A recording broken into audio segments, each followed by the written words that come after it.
আল্লাহ তুমি আমার গুনাহগার উম্মতকে বাঁচাও। বিশ্বনবী পাগলের মতো একবার হাউজে কাউসারে যাবেন, একবার সিরাতে যাবেন, একবার পুলসিরাতের দিকে, একবার হাউজে কাউসারের দিকে পাগলের মতো দৌড়াতে থাকবেন। তার কোনো গুনাহগার উম্মত যাতে জাহান্নামে ঢুকে না যায়, সেদিন কেউ সুপারিশ করতে পারবে না বিশ্বনবী ছাড়া। কিয়ামতের ময়দানে ওই বিভীষিকাময় সময়ে মুসিবতের কালে মানুষগুলো পাগল হয়ে বিশ্বনবীকে খুঁজতে আরম্ভ করবে। সবাই মিলে বিশ্বনবীর কাছে যেয়ে বলবে, ইয়া রাহমাতাল লিল আলামিন, ইয়া খাতামান নবীন, রাহমাতাল লিল আলামিন। দেখেন আমাদের কি অবস্থা, কি কঠিন বিপদে আমরা আছি, দাঁড়াতে পারি না, সূর্যের আলোতে ঘেমে হয়রান। আজকে কেউ সুপারিশ করতে পারবে না। সব নবীরা অপারগতা স্বীকার করেছে, তারা বলেছে আপনি ছাড়া কেউ নাকি আল্লাহর সামনে দাঁড়াতে পারবেন না, আপনি একটু সুপারিশ করেন। বিশ্বনবী বলবেন, আসো আসো, আজকের দিনে আমি ছাড়া আল্লাহর সামনে কেউ দাঁড়াতে পারবে না। বিশ্বনবী মাকামে মাহমুদে যে আল্লাহু আকবার বলে সিজদায় লুটিয়ে পড়বেন,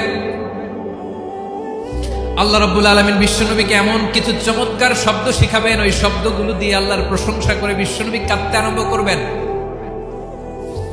বিশ্বনবী এমন ভাবে অজর দ্বারায় সিজদায় লুটিয়ে পড়ে কাঁদবেন, রব্বুল আলামিনের রহমতের দরিয়ায় জোশ লেগে যাবে। রব্বুল আলামিন এই দৃশ্য থেকে সহ্য করতে পারবেন না। রব্বুল আলামিন বলবেন, ইয়া মুহাম্মদ ইরফা রাসাক, ও নবী আপনি মাথা তোলেন, মাথা তোলেন, আপনার কান্না আমি সহ্য করতে পারি না।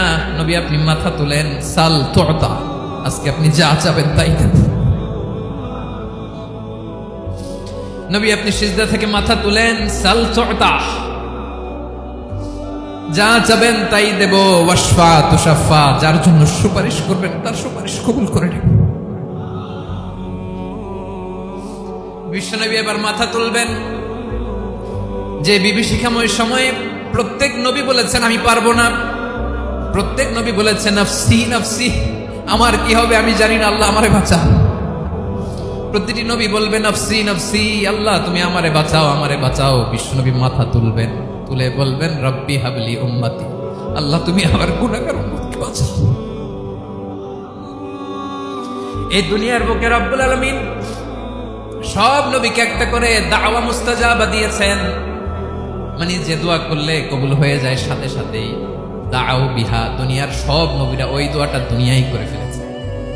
সব নবীকে আল্লাহ একটা করে দোয়া দিয়েছে, নবী দোয়া করলেই কবুল। সব নবীরা ওই দোয়া করে ফেলেছে দুনিয়াতে। বিশ্বনবী বলেন আমি করি নাই।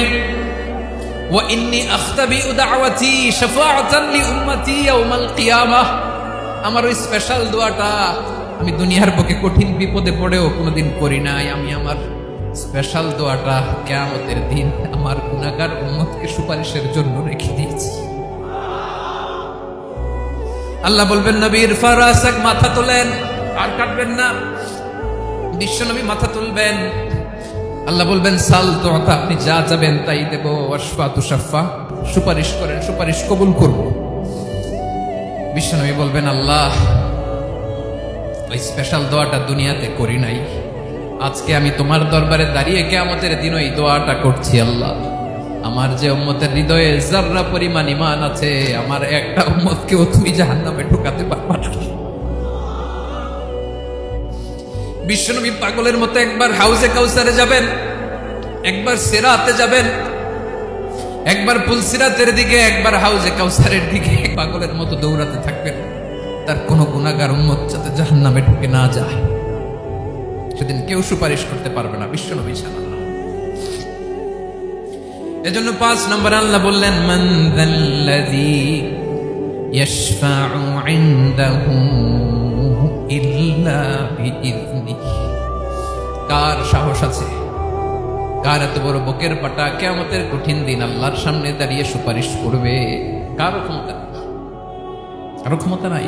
বিশ্বনবী সেদিন সিজদায় পড়ে উম্মতের জন্য কাঁদবেন, সবাই কাঁদবে নাফসি নাফসি, আল্লাহ আমারে বাঁচাও, আল্লাহ আমারে বাঁচাও। বিশ্বনবী বলবেন উম্মতি উম্মতি, বিশ্বনবী আমার জন্য কাঁদবেন, আপনার জন্য কাঁদবেন, আমাদের জন্য সেদিন কেঁদে কেঁদে জাহান্নামের দরজায় দাঁড়িয়ে আমাদেরকে টেনে টেনে জান্নাতে ঢুকাবেন।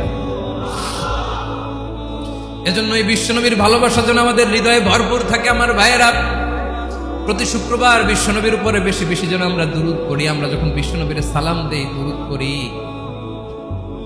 একদল স্পেশাল ফেরেশতা আছে যারা বিশ্বনবীর দুরূদটা নিয়ে সরাসরি বিশ্বনবীর রওজায় যায়, যে বলে অমুকের বেটা অমুক আপনারে সালাম দিয়েছে। বিশ্বনবী নিজ কবরের থেকে নিজেই সালামের উত্তর দেয়। বিশ্বনবীর ভালোবাসা যেন আমাদের হৃদয়ে থাকে, বিশ্বনবীর সুন্নাহ দিয়ে যেন আমাদের জীবনটাকে সাজাই। পারা যাবে ইনশাআল্লাহ। বিশ্বনবীর ভালোবাসা ছাড়া কেউ জান্নাতে ঢুকতে পারবে।